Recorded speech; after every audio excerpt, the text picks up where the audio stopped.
gentlemen, the President of the United States, accompanied by the Prime Minister of the United Kingdom.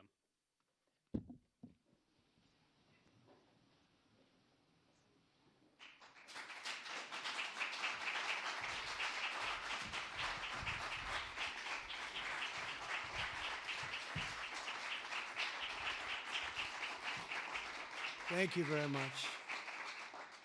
Thank you very much. Great honor.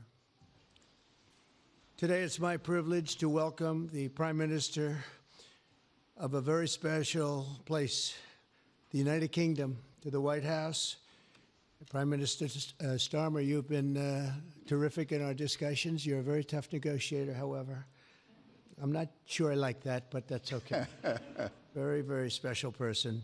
The Prime Minister and I have gotten off to an outstanding start. The U.S. and U.K. have a special relationship, very special, really like no other, passed down through the centuries, and we're going to keep it that way. We're going to keep it very strong as it is.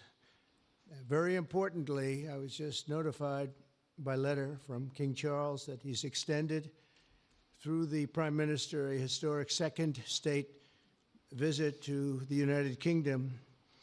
And that's a great honor because it's never happened before. One person has never been extended that honor, and I really do call it an honor, but it's not for me, it's for our country. It's respect for our country. So I just want to thank you, and I want to thank King Charles. Thank you very much, and we accept. I don't know if the media is going to follow us. I have a feeling they might. Okay, thank you very much. Appreciate it.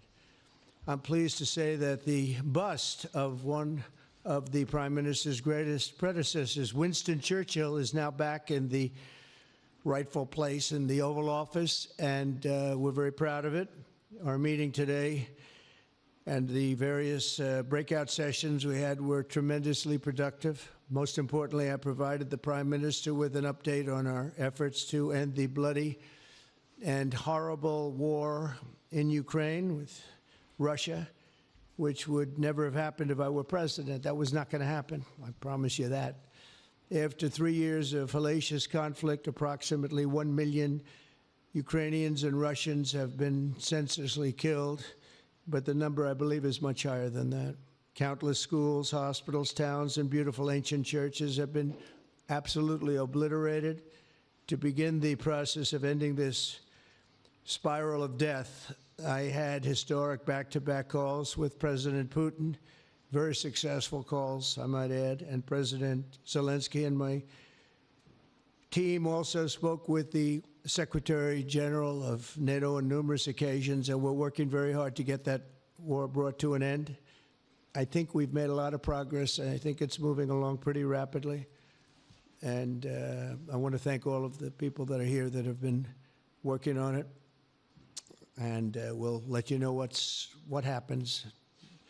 It'll either be fairly soon or it won't be at all. In addition, this week I met with President Macron of France, as you know, and held talks with members of the G7.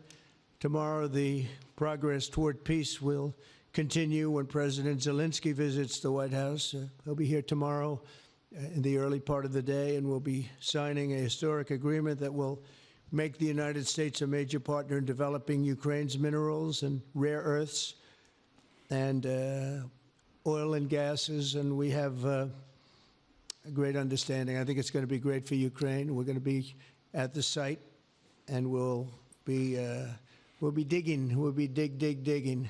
Dig we must. A big utility in New York con at us, and they used to have a sign, dig we must, and we will be digging. But much of the European aid to Ukraine has been sent in the form of loans for which they expect to be paid back, and we didn't have that honor under the Biden administration. He sent money, or just sent it, money after money after money, and never had any knowledge of ever seeing it back. Maybe $300 to $350 billion, but under the breakthrough agreement, very unusual, which everyone said was difficult to get, but it's really very good for Ukraine and very good for us. The American taxpayers will now effectively be reimbursed for the money and hundreds of billions of dollars poured into helping Ukraine defend itself, which by and of itself is a very worthy thing to do. We've paid far more than any other country, and with most of our support, it's been paid in military, the finest weapons anywhere in the world. This includes vast amounts of military hardware, ammunition, and various other things that we now have to start rebuilding our own stockpiles. Additionally, the minerals agreement will provide the basis for a more sustainable future relationship between the United States and Ukraine, and thus stimulate the long-term prosperity that will help the Ukrainians rebuild their country. It's been demolished. And the ruined infrastructure. The infrastructure, as you know, is in very bad shape. In just over 1 month, our administration has already achieved more progress toward peace than years in the other administration where they did nothing toward peace. They didn't understand what was happening. Our approach is basically common sense. As I said, so many of the things that we do are based on common sense. If you want peace, you have to talk, both sides. As I discussed with Prime Minister Starmer, the next step we're making is toward a very achievable ceasefire. We hope that that can happen quickly, because thousands of young people, in this case, we're not talking about Americans, we're talking about Ukrainians and Russians are being killed every week, thousands. And it's a rough battlefield. It's a flat piece of land, and the bullet only stops when it hits somebody. And this week, I saw the reports, and it's I don't even want to say what they are, but thousands of people, young, vibrant people died. And we want to stop that. Senseless. Should have never happened. This will lay the groundwork for a long-term peace agreement that will return stability to Eastern Europe, and hopefully ensure that such a terrible war will never happen on European soil, or for that matter, anywhere again. It's a horrible thing that's going on. The disaster in Ukraine shows exactly why it's so important for the United Kingdom and other NATO partners to make large investments in their defense capabilities. In many cases, 4% or 5% of GDP would be appropriate. I know that they're raising it. I just read an article, a great article, about the work you're doing in the UK as to the military. You're raising it quite a bit, which is a great thing to do for your country. It's a great thing to do. It's sad that we need that, but probably need that. So congratulations on that. I know you got it through. After years of chronic underfunding, there's an urgent need to catch up for some countries. And I want to thank the Prime Minister once again for traveling here today. Working together, I believe that we'll once again demonstrate the power of our country's unique friendship. This is indeed a unique friendship. It's been many years, and I think it's only gotten stronger, and we will make sure that it stays that way. We're going to have a great trade agreement. One way or the other, we're going to end up with a very good trade agreement for both countries, and we're working on that as we speak.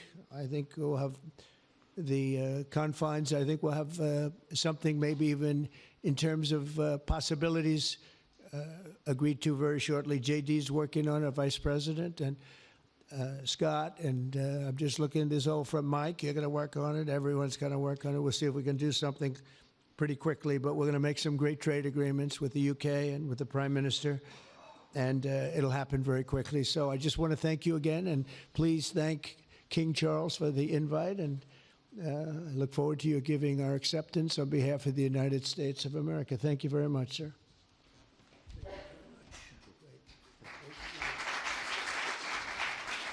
Thank you. Well, thank you very much, Mr. President. Thank you for your hospitality. Thank you for your leadership. This has been a very good and very productive visit. And with your family roots in Scotland and your close bond with His Majesty the King, it's good to know that the United Kingdom has a true friend in the Oval Office. And it was so good to see the bust of Winston Churchill back in its rightful place just a moment ago. But look, in a moment of real danger around the world, this relationship matters more than ever. We remain each other's first partner in defence, ready to come to the other's aid, to counter threats wherever and whenever they may arise. No two militaries are more intertwined than ours. No two countries have done more together to keep people safe. And in a few weeks, we mark VE Day, the 80th anniversary of victory in Europe. Britain and America fought side by side to make that happen. One of the greatest moments in our history. We stand side by side still today, and we're focused now on bringing an enduring end to the barbaric war in Ukraine. Mr. President, I welcome your deep and personal commitment to bring peace and to stop the killing. You've created a moment of tremendous opportunity to reach a historic peace deal, a deal that I think would be celebrated in Ukraine and around the world. That is the prize. But we have to get it right. There's a famous slogan in the United Kingdom from after the Second World War. That is that we have to win the peace. And that's what we must do now.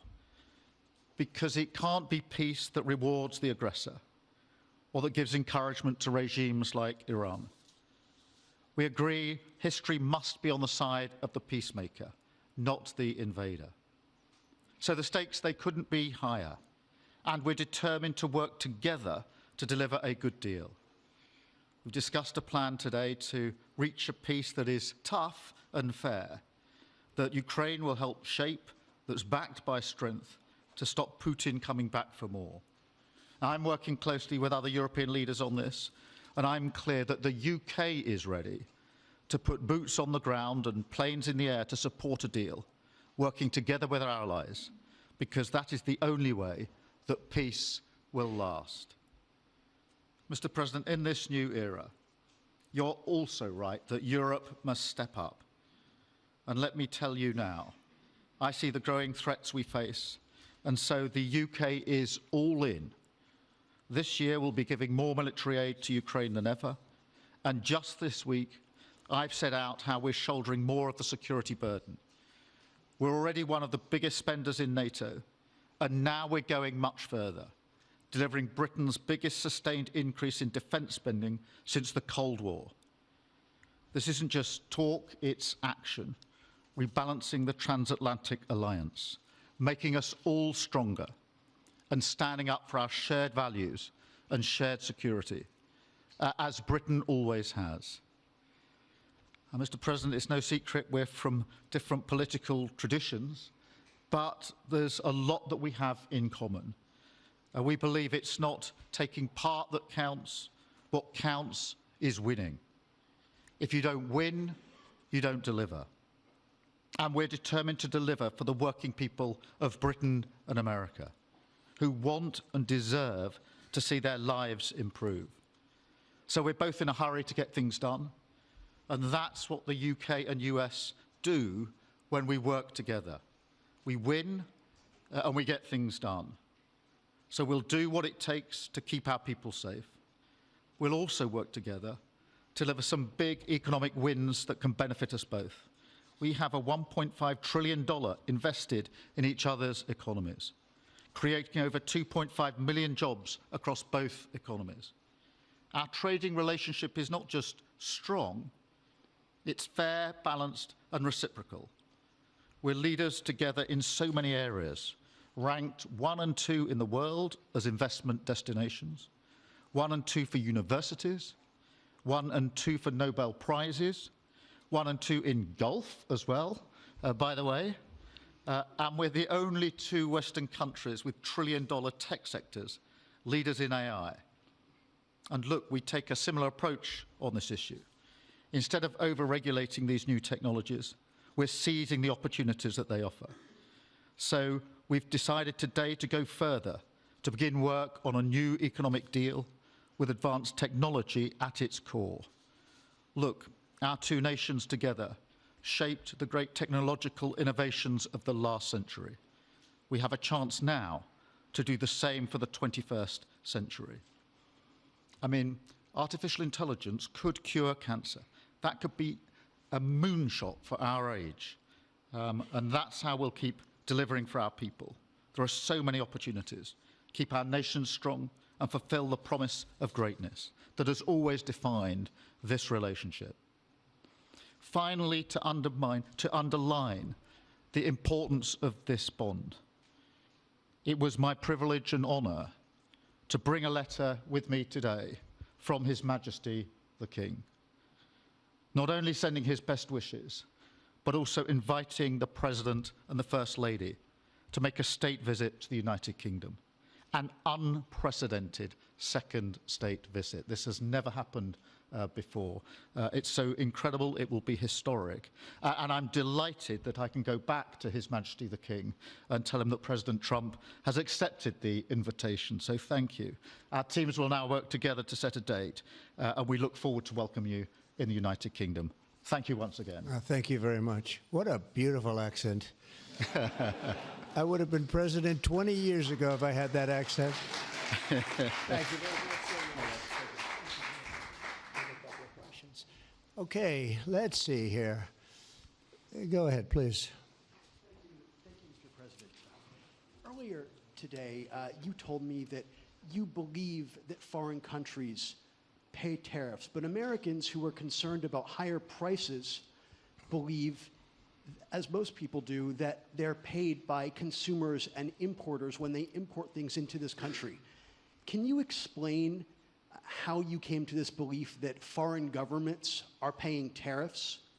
And for the Prime Minister, did you discuss with President Trump his repeated statements of desire to annex Canada? And has the King expressed any concern over the President's apparent desire to remove one of his realms from his control? So I'll go ahead. The first part, the tariffs are necessary because we've been treated very unfairly by many, many countries, including our friends, friend and foe. But we've been treated very unfairly in trade at levels that nobody's really ever seen before, and especially under the Biden administration, they really took advantage of the United States. I put massive tariffs on China during my 4 years. We had the best economy in the history of our country. Probably the best economy, maybe the best economy in the history of the world. And I used tariffs to even things up. And in particular with China, we took in hundreds of billions of dollars and we had no inflation. And it's a myth. It's a myth that's put out there by foreign countries that really don't like paying tariffs, and especially to even up. So we've been treated badly by a lot. We're using tariffs. And I find, and you just have to look at the numbers, but I find that it's not about inflation, it's about fairness, and the inflation for us has not existed, and I don't think it's going to exist. We're going to bring our car industry back, we're going to bring our chips back, we're going to bring so many things back to our country, including pharmaceuticals and drugs, and the thing that's going to get us there is tariffs. And I say often, it's my favorite word in the dictionary, but I always preface that by saying now, because I got into a lot of trouble with the fake news where they say that's not good, so I say God, love, family, wife, they're all my favorite words, but tariff is about number 4 or 5 on the list. But I will tell you, it's going to make our country rich, and it's going to stop us from being a laughingstock all over the world, because we have been taken advantage of like no country has ever been taken advantage of. Thank you very much. And look, we had a really good discussion, a productive discussion, a good discussion, as a result of which our teams are now going to be working together on an economic deal. Our teams are going to be working together on security in Ukraine. You mentioned Canada. I think you're trying to find a divide between us that doesn't exist. We're the closest of nations, and we had very good discussions today, but we didn't discuss Canada. Thank you. Please. Go ahead. Go ahead. Yes. Thank you. Hi, Natasha Clark from LBC. Mr. President, you've said you're working on a new trade deal with Britain, which we of course welcome. President Obama once said Britain was at the back of the queue for that trade deal. Where are we now? When do you think we're going to see that? And Prime Minister, the BBC has today admitted serious flaws over the recent Gaza coverage, suggestions of payments made to people linked to Hamas. Does the BBC still have your trust? Thank you. Well, they didn't do well with President Obama. He'd never got a lot of things done, and he didn't get a trade deal done that was of any importance or magnitude. We have we've had great discussions on trade, and I think we're going to have a deal done rather quickly as it can be done. We're going to have something, I think, rather quickly. We expect to do that. Okay? Please. On the BBC, look, I've been concerned about the programme in question. The Secretary of State had a meeting with the BBC. I think it was yesterday, it could have been the day before. Thank you. Jeff, go ahead. Thank you, sir. Pardon me. Mr. President, do you support Article 5 of the NATO treaty? And are you concerned that it might be triggered if European peacekeeping forces end up in Ukraine? I support it. I don't think we're going to have any reason for it. I think we're going to have a very successful peace, and I think it's going to be a long-lasting peace. And I think it's going to happen hopefully quickly. If it doesn't happen quickly, it may not happen at all.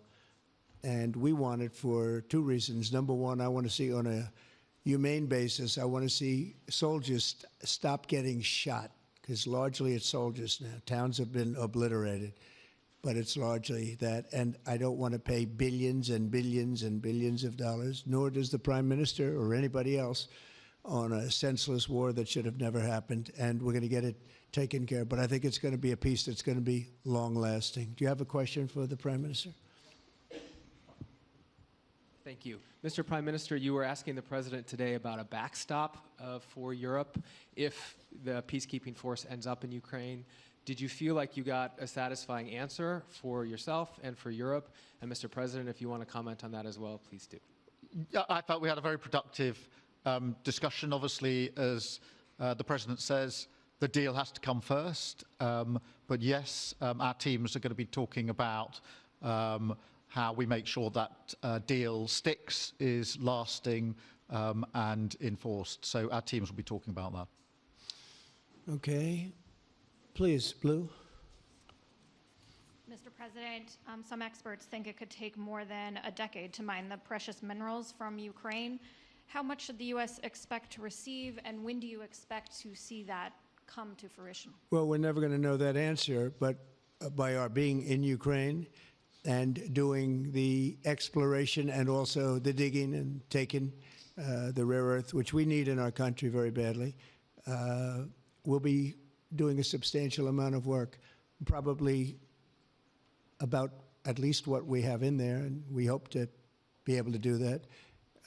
You never know when it comes to that. You know, you dig and maybe things aren't there like you think they're there, but we'll be spending a lot of time there. It'll be great for Ukraine. It's like a huge economic development project, so it'll be good for both countries. Okay? Please.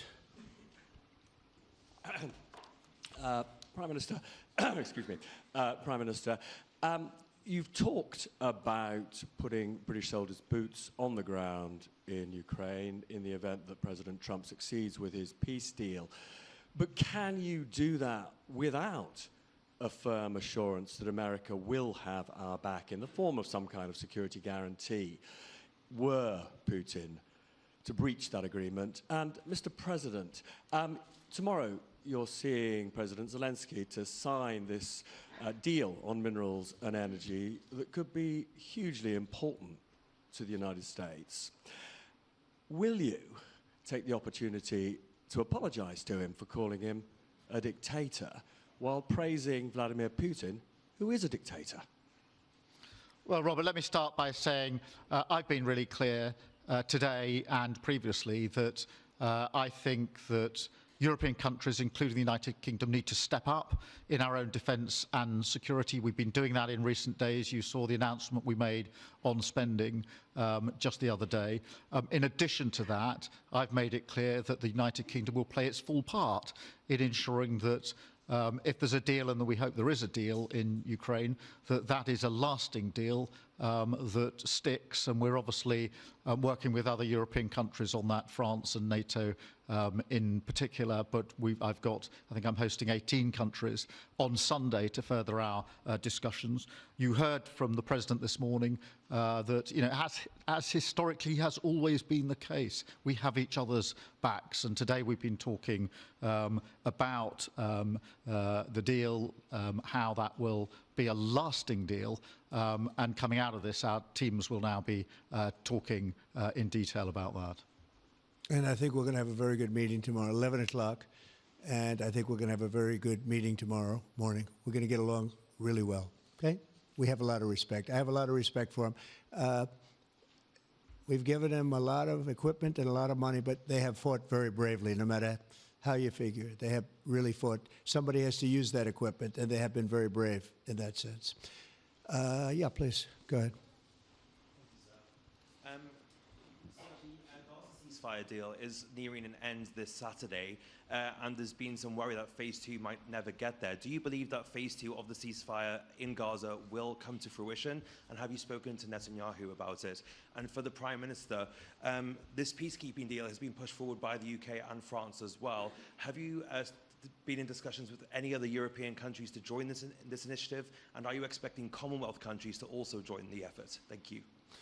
So we're working very hard in the Middle East and Gaza and all of the problems, and it's been going on for years and years and centuries and centuries. It's a tough neighborhood, but it could be a very beautiful neighborhood, and I think we're going to come up with some pretty good solutions. But phase 1 is almost complete. We've had some people that have been very seriously injured, very seriously hurt, both physically and mentally. They've come out of there very, very, and some of them in very, very bad shape. It's shocking.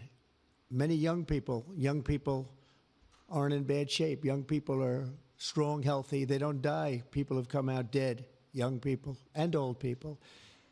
It's a rough situation, but I think we're going to make it much better, and I think that we've had a huge impact on that since we've been in just the 4 weeks. I think we've had a huge impact on Gaza, the Middle East, and we have some pretty good talks going on concerning lots of other people that are going to make it better. So we'll see what happens. Nobody really knows, but we'll see what happens. But I think we've had a very positive impact. Prime Minister? Yeah, on the question of the European countries, yes, I've spoken to a number of countries, particularly in the last few weeks. We had a meeting in Paris last week. I've got a meeting on Sunday with 18 countries to further our discussions. Obviously, we've been talking quite intensely to our French colleagues and to NATO, but to other countries as well, because, as I say, I think it's important for European countries, including the United Kingdom, to step up and do more in the defence and security of Europe and our continent and the United Kingdom, and we'll do so. Well, we're talking to a number of other countries. Thank you. Yes, in the red, please. Pink red, flaming red. Is it me or her? Go ahead. Okay, thank you, Mr. President. A question on Ukraine. Number one is, if you're not considering the security guarantees, are you open to other forms of, for example, intelligence cooperation with Ukraine? And Mr. Prime Minister, President Trump has proposed a plan for Gaza. Does this fit into the two-state solution that the UK held for a long time? Do you see it fit into your general Middle Eastern strategy? Thank you so much. Yeah, thank you very much. We're open to many things, but before I even think about that, that's almost pleasant to think about because that would mean that peace has been arrived at. We have to arrive at that peace. And, you know, you went 3.5 years with an administration that never even really had a meeting. They didn't have a meeting on peace. And there was no prospect of peace. I think, frankly, Russia wanted to go through the whole long deal. I don't think they do anymore. I don't think they do. We had a very big impact on that whole situation. But I don't like talking about phase 2 until I get phase 1. Phase 1 is I have to make peace. And we have to get Russia to agree. We have to get Ukraine to agree. And I think we will, I think we've come a long way. I believe we're going to get it done. I wouldn't say that if I didn't think so. And I think it will be very important, very historic, and we're going to save a lot of lives. On the question of Gaza, the last few weeks of the ceasefire have been very impactful. And for me, there are two images that I remember more than any other. The first is Emily Damari, who is British, being reunited with her mother. You may remember she had her fingers missing after what she endured. That was an incredible moment. I'd spent a lot of time with her mother whilst she was held captive, and her mother went through absolute torture. The other image was thousands of Palestinians marching through rubble, trying to return to their communities and their homes. So we have to do everything we can to ensure that the ceasefire continues, so that more hostages can be returned, so that aid can be brought in that's desperately needed. We need to allow Palestinians to return and to rebuild their lives, and we must all support them in doing that. And yes, I believe that the two-state solution is ultimately the only way for a lasting peace in the region. And think of that, she came home with her fingers and part of her hand blown off. That's terrible. How bad does it get? And we had others that came home in much worse shape than that. Yeah. It's a terrible situation. Please, yes. Thank you. Mr. President, did our Prime Minister persuade you not to put tariffs on the UK? And if I may, Prime Minister, do you think that Vladimir Putin is a man who will keep his word? Thanks. He tried. He was working hard, I'll tell you that. He earned whatever the hell they pay him over there. But he tried. I think there's a very good chance that in the case of these two great friendly countries, I think we could very well end up with a real trade deal where the tariffs wouldn't be necessary. We'll see. But he earned whatever they pay him. He earned today. He was working hard at lunch, and I'm very receptive to it. I think in all fairness, in all seriousness, I think we have a very good chance at arriving at a very good deal. JD and Scott and Howard, all the people are working on it, and I think we have a good chance at arriving at a deal that could be terrific, really terrific for both countries. Okay? Thank you. On the second part of the question, I think my views on Putin are pretty well rehearsed and pretty well known. My concern is that if there's a deal, and I hope there is a deal, that it must be a lasting deal, that it's not a temporary measure. And that is why I think it's really important that Putin knows that this deal, a historic deal, which I very much hope comes about, is there, and it's a lasting deal. And that we're able to deal with any inclination he has to go again or go further. I think we'll have two deals. I think we'll have a deal on ending the war, and I think we're going to end up with a great trade deal with you. And it's an honor to be with you, and I want to thank everybody very much. Thank you very much. Thank you. Thank you very much.